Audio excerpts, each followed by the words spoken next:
Welcome to the Legion Strength and Conditioning Podcast. You can check us out at legionsc.com or follow us on Instagram at legion.sc.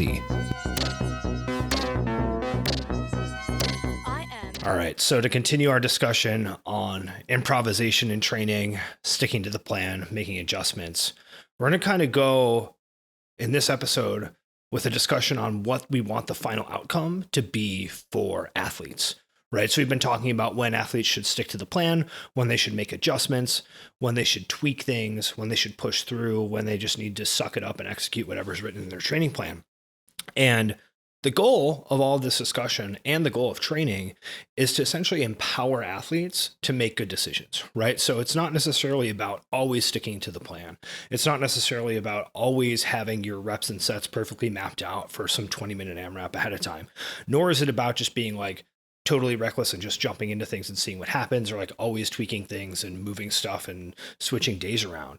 What we're trying to shoot for here is athletes being able to consistently make good decisions, right? And by continuously improving on this decision making over time, you actually get better training, you get better experiences, you make better decisions over time, right? So it's kind of this compounding effect where practice improves decision-making, which improves training, which means you can do more training, which means you get more practice, which means you make better decisions. And ideally, you get to the point where you just kind of intuitively are making the correct decision a lot of the time, whether that's when to push heavier, whether that's when to take a risk in an open workout, whether that's how to fraction your sets of chest to bar pull-ups, right? All these things improve with more practice and just kind of like intuitively developing that capacity to kind of like make those adjustments on the fly. So John, I know you were going to mention some ideas about like a more zoomed in perspective on this in terms of specific workouts, right? Like having a plan going into a workout and what we want that outcome to be for an athlete once they develop this sort of like robust sequence of reference experiences. What do you think? Yeah, I mean, I think most people go into a workout with a plan. Anyone who has been working out for any length of time knows that they have to strategize beforehand. They have to have some idea of their pacing, how they're going to break down reps, how they're going to transition between movements even. And I think having that plan is important, but having kind of a backup plan can be useful. I think you're never going to be able to plan out exactly the scenario on a backup plan of what's going to be necessary.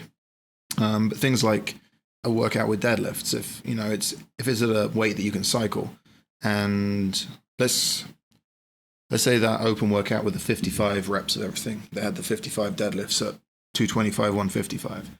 And maybe your plan is to go in and just hit fives on the deadlift, keep the reset time relatively quick, and just keep chipping away with fives. It might be that there's a time where you're like, okay, the eccentric part of this is just starting to crush me. I'm just going to do singles. And it's having that backup plan going into it, knowing that, okay, if these fives get tough, I'm going to go with singles. Or maybe you're great at deadlifting. You're like, well, I'm going to try and knock it out in 3 sets of 15 and a set of 10. But then you get into that second set of 15, you're like, oh, this is a mistake. I'm about to go, jump on the rower. I need to be able to keep a little bit of power in the hips and the lower back. So having that plan B and knowing what you're going to switch to when things don't go to plan has to be at least considered, even if you don't have a detailed plan. But knowing, okay, singles on deadlifts, all I'm going to do is stand up and drop and stand up and drop. And I can keep that kind of cycle time up. You don't necessarily have to be like, okay, when I hit rep 30, this is when I'm going to start doing singles. It's just a go by feel and, okay, now I need to make that adjustment and switch my plan up. Yeah, totally. The idea of not just having like a spreadsheet laid out with all the split times that you want to hit, right? I mean, we say that all the time, especially during the open, where someone's like, okay, my goal is to get 10 rounds on this workout. That means that every single round needs to be done in 1 minute and 30 seconds. And if I fall off that pace, I'm screwed, right? And that's not necessarily a helpful way to go into something. Like, yes, it's absolutely useful to have a vague sense, not even a vague sense, like a sense of what your split time should be to hit a certain target. But like you mentioned, it's not just about planning out your reps and your transition times and everything to hit a specific number. It's about having a strategy to start with and then being able to make adjustments to that strategy as you go based upon how things are going, right? And having that plan B is huge because something is going to go wrong, right? I mean, no plan survives past the first whatever few minutes of a workout. Even if you've done the thing before, right? You're like, oh man, I actually feel way better today, or I feel way worse today. And all those things are going to impact your ability to actually stick to a plan. And so having a backup plan that you can quickly switch to, and then also just the skill to make adjustments to that backup plan, right? Because you're like, oh, I'm switching to singles sooner than I expected. And then, okay, what happens then? All right, well, I expected to get to singles, but did I expect exactly when I was going to get to singles? I don't know. Like, how many rounds do I have left that I need to finish? Like, all that stuff is something that goes into this decision-making process. And, having a plan B is part of that, but it's also just being able to adjust that plan B on the fly. And I do think that people can get into trouble because they just panic because things aren't going as expected. But the skill of improvising around multiple different plans, I think, is really what we're trying to equip athletes to do in their training sessions, right? We're trying to create scenarios where they have to make these improvisational adjustments, and then ideally they learn and develop that skill over time. Yeah, I mean, I think I think people sometimes it's beneficial to work on the like mapping out split times and how you're gonna approach it in terms of pacing. For some people that is useful, but I've done it a lot with people in the past, and it's like, okay, usually it's retrospectively, if it's like, say we're repeating an open workout, and it's okay, this is what you did last time. What we need to do is hold, the first 3 rounds just need to be like 5 seconds quicker each. Then we need to watch our transitions, because you went from taking 6 seconds to transition down to 15 seconds to transition between these two movements, right? But you guys know when you're in the middle of a workout, those kind of things and numbers start to get a lot more difficult to focus on and to maintain. So the one thing that I've talked with other people about is that if you manage to stick to your plan perfectly going into a workout, the chances are you didn't maximize your performance. You can see people at the game, so like they win a workout and they're like, oh yeah, I had a plan, I executed it perfectly. It's like, well, you definitely did well, and you did well with that plan, but was there an extra 10 seconds to cut off your time had you not quite been able to go to your plan because you were pushing that hard? And there's that fine line in performance of pushing hard enough and pushing too hard. And if you're not skirting that line, we're always missing out on an element of performance. You could be operating at 99% capacity, and that 1% is the difference between you winning or coming second. But that 1% is also the difference between you sticking to your plan and having to make one change mid-workout that allows you to stay at that slightly higher level. Yeah, I think that the idea of the sort of like very analytical side of tracking split times and all that stuff being valuable retrospectively is super insightful, right? Because there is a lot of value in going through a previous performance and looking at like, all right, you started round 1 was at this time, you had a huge dip in the middle, and like round 7 and 8 were 30 seconds slower than the other ones, and then you kicked at the end. Like, okay, what did that actually feel like? What was going on there? Did you realize you were slowing down that much? Did you realize your transition times were taking this long, right? That looking backwards at something, I think, can give a lot of insight. But sort of like you said, just being like, oh, I'm going to keep my transitions to 10 seconds or less. It's like, well, good fucking luck, right? Like, you're going to be tired. Like, the whole point of this is that you're going to be tired. It's not just like, oh, I need to watch the clock and then I won't take longer on my transitions. It's like, no, man, it doesn't work that way. So I do think that two of the biggest things I see there for people on that are the first round, they forget that they're having one less transition. So, totally. Whenever you start the workout, you skip a transition, and it's like, you need to be realistic with that first round pace. And the second thing is that you can hold the same pace through a whole workout. And again, if your round times are exactly the same all the way through, you haven't maximized your performance there.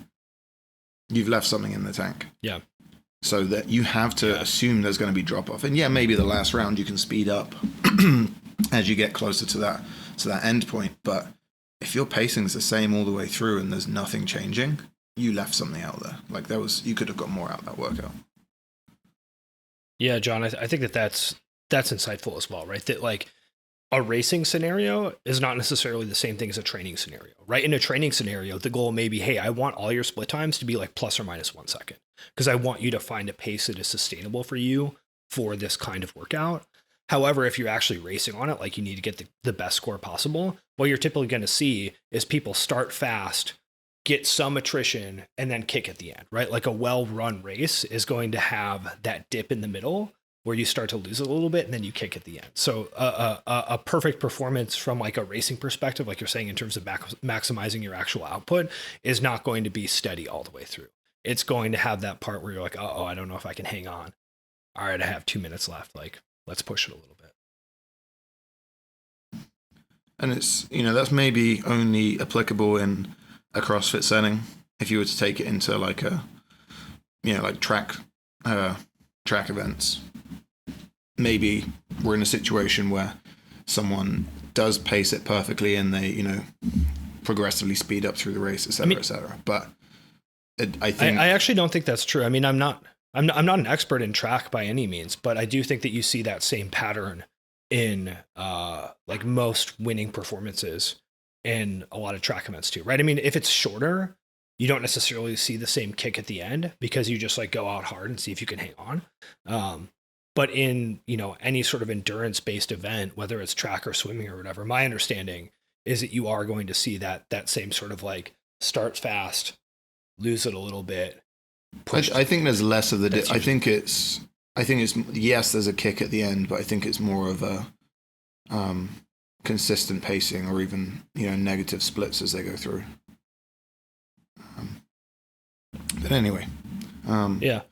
Well, yeah, to jump back to the idea of training, though, I do think that this sort of like focus on the numbers and focus on the data, that's valuable, like retrospectively analyzing a performance. And then also in training, I think that the goal of some of that stuff is to give people the awareness of like what's actually happening, right? Because I think that as coaches, we prescribe things like, hey, I want you to start with each round of this, whatever, rowing double unders interval situation to take you about 2 minutes and 30 seconds. And then I want you to see if you can cut your split time by 2 to 3 seconds per round over 8 rounds, right? I might prescribe something like that that's like very specific and sort of like almost in the weeds with the actual numbers on that.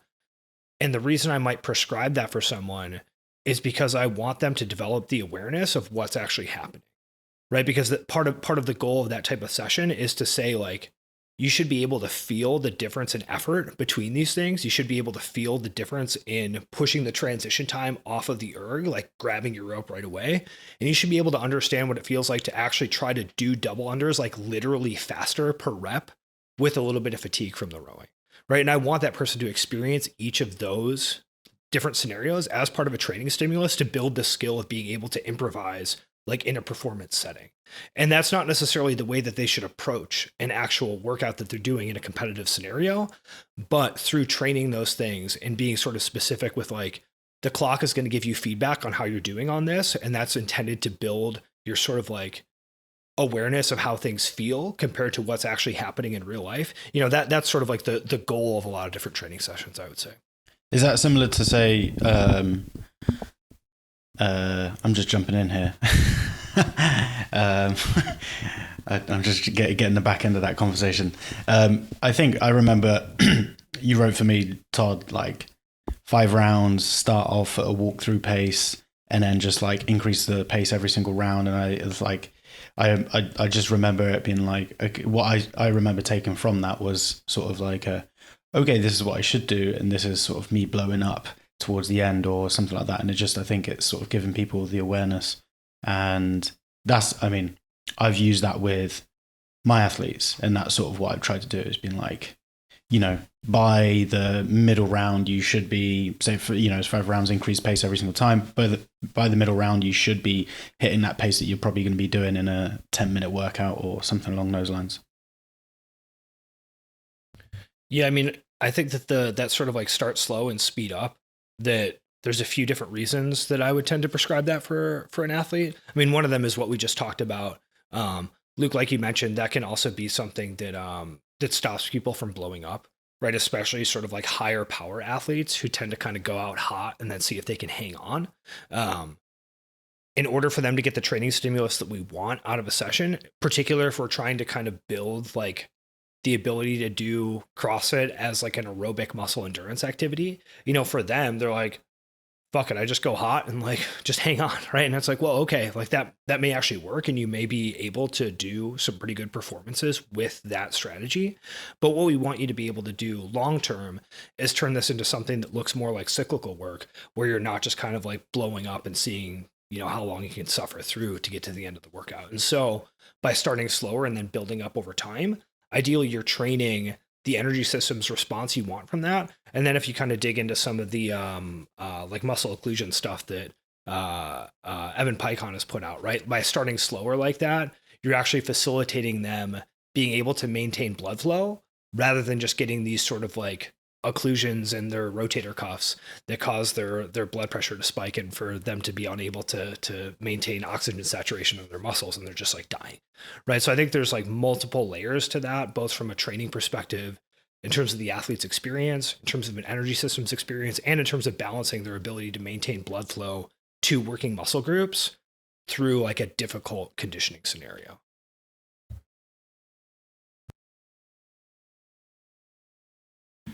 I think one thing that's is kind of worth looking at here is when you're actually in live competition and you're like head to head with someone, how being able to change your game plan based on their performance is important. So not only just looking at strategy or like, maybe we take like Wodapalooza this year, there was I think it was a D-ball or sandbag, I forget which implement it was, but it was like sandbag ground to shoulder. It's actually, I think it was when it was at regionals a few years ago, and it was people started doing touch and go reps with the sandbag. It's something that, okay, maybe when someone first did that, no one really considered doing touch and go. No one had really thought, well, I can hold on to this sandbag for multiple reps.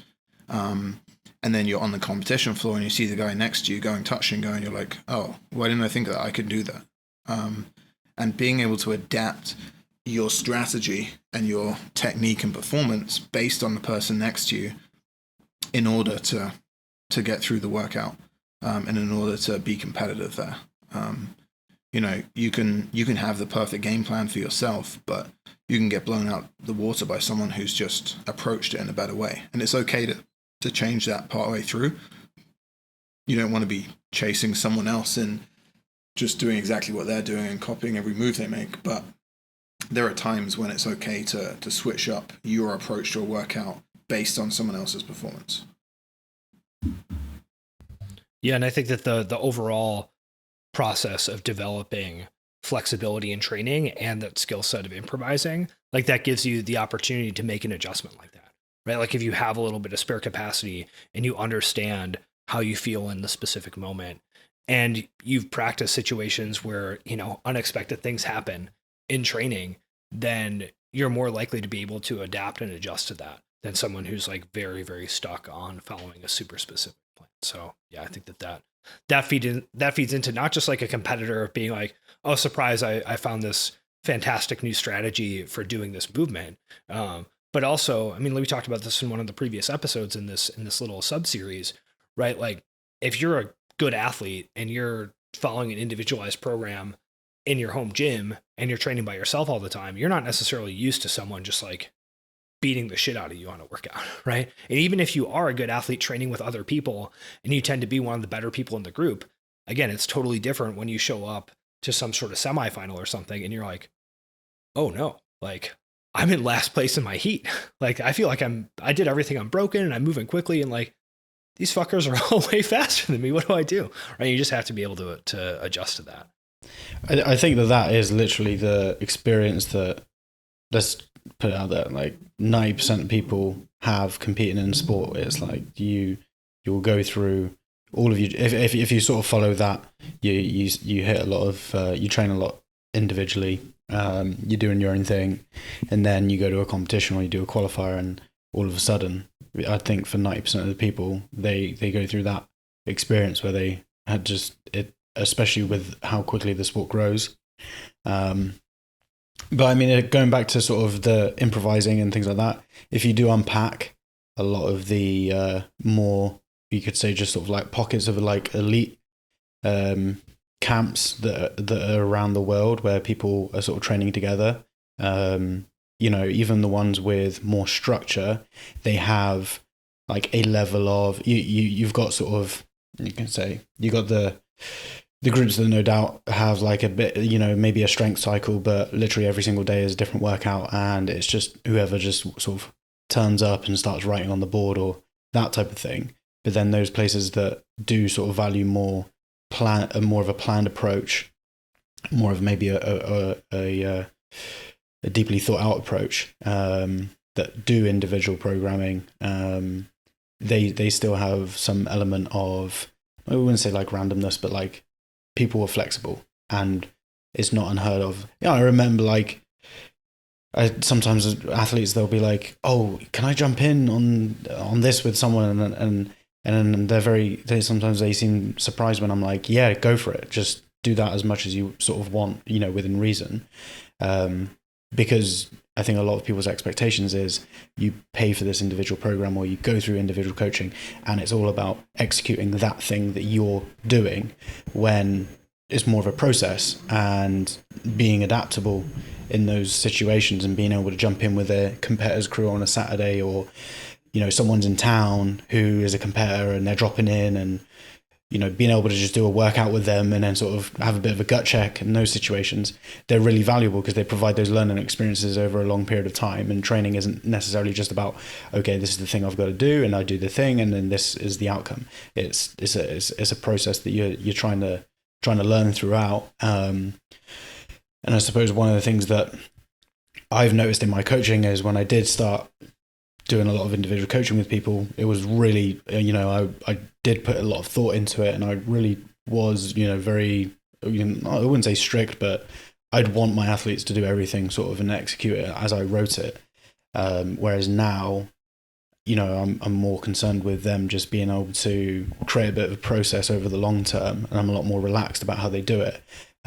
Because yeah, they're not necessarily going to be making the right decision every single time, but it's about, and I think as soon as you take your focus away from trying to make the correct decision in training all the time, it's more about trying to make better decisions, so that when you are, you know, session to session, month to month, cycle to cycle, year to year, you're getting to a stage where you have really good process, and in the long term you're making decisions that allow you to adapt long term, because it's not as easy as just doing the sets and reps, especially when you get a lot more experienced, and especially in high levels of competition, there's a lot of training that goes into it, a lot of time that goes into it, and you know, you can't be super rigid, especially, you know, for some people they're spending 2-3 hours a day training. It's like, if that's super rigid, you know, usually that can be quite exhausting as well. And I think over the long term, it's not a great thing to do.